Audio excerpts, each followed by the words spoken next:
I'm going to show you a fast way to find the domain and the range of a rational function like this. So first, for the domain, it's a set of all possible x values.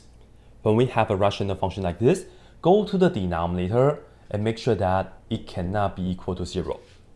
So look at this, subtract 1 to both sides. So 2x cannot be equal to -1.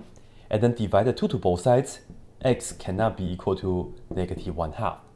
So what here we are saying is that x can be any real number except for -1/2. Well, in that case, we can write the domain in interval notation. We go from -infinity to -1/2. Parentheses, because we're not including this number. And then union, we picked up from -1/2, but again, not including it, go all the way to infinity, like this. Now, for the range, when we have a linear term divided by a linear term, we can just do the following. Look at this. And then you say y cannot be equal to, just ignore the x because it's both to the first degree. And then here we just have 6/2. In another word, y cannot be equal to 3. So the range is a set of all y values, and y can be any real number except for 3. So here we are going to write from -infinity to 3, and then union 3 to infinity. Yep, just like this. Let's do another example. So here, x plus 4 over 3x minus 15. Domain, go to the bottom, make it not equal to 0, add the 15 to both sides, and then divide the 3 to both sides. 15 divided by 3 is 5, so x cannot be equal to 5. So we go from -infinity up to 5, and the union picked up from 5 to infinity. Done. Now for the range, again, linear term divided by a linear term, so we look at this, right? And this is like 1 and this is 3, so we are saying y cannot be 1/3. That's it. So we go from -infinity up to 1/3, and then union 1/3 to infinity, just like that. But now, what do we have? Just a 5 and then over x plus 8. Well, for the domain, same thing. Always go to the denominator, make it not equal to 0. Here, subtract 8 to both sides. X cannot be -8. So the domain is, we go from -infinity up to -8. And then union, we picked up from -8 to infinity. Done. But this time though, for the range, we don't have any x, right? Well, in that case, it's 0x.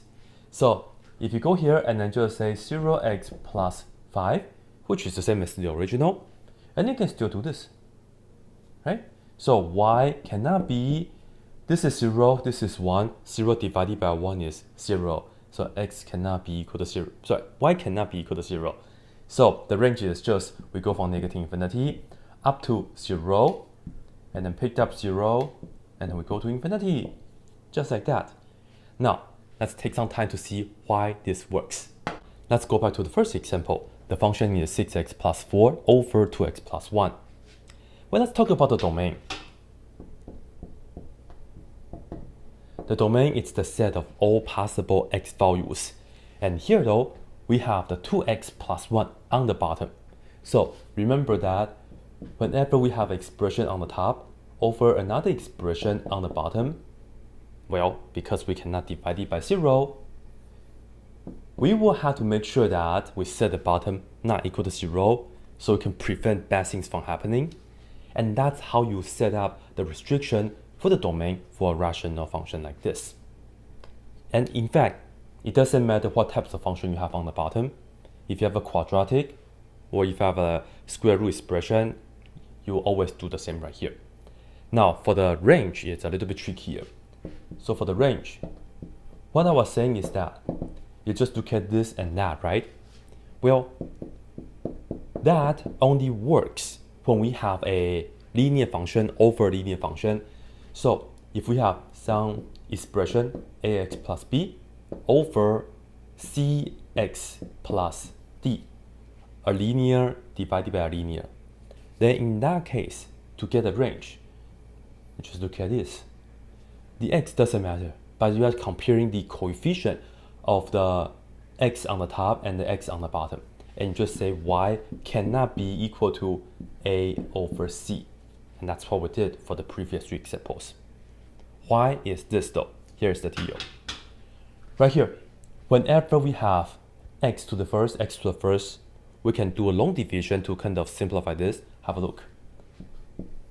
Right here, I'm going to put the top inside, 6x plus 4, and then 2x plus 1 on the bottom. Now, compare the first term inside and the first term on the outside. What do we need? So that this times 2x will give us 6x. The answer to that is 3. So I put the 3 right here, and I multiply 3 with 2x, which is 6x. And then we also take 3 times 1, which is plus 3. And for long division, we subtract, put parentheses around it though. Now 6x minus 6x is 0, 4 minus 3 is 1. 1 has no x, so this is it, this is the remainder. So our function can actually be written as 3 plus the remainder 1 over the original denominator. So this, it's the same as that. Like this, it's the same as that after the long division. Now notice the 3 in fact just 6 over 2. Yeah? And this right here is just the y value that you cannot get to, because this part can never be 0. As x gets really big, yes, it will approach 0, but it will never get to 0. That's the horizontal asymptote. So in fact, if you look at this real quick, you can see that we still have the part right here, and then we know x cannot be negative 1/2.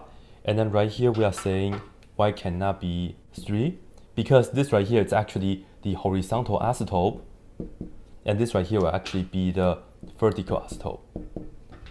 So horizontal asymptote at y equals 3, and then the vertical asymptote at x equal negative 1/2.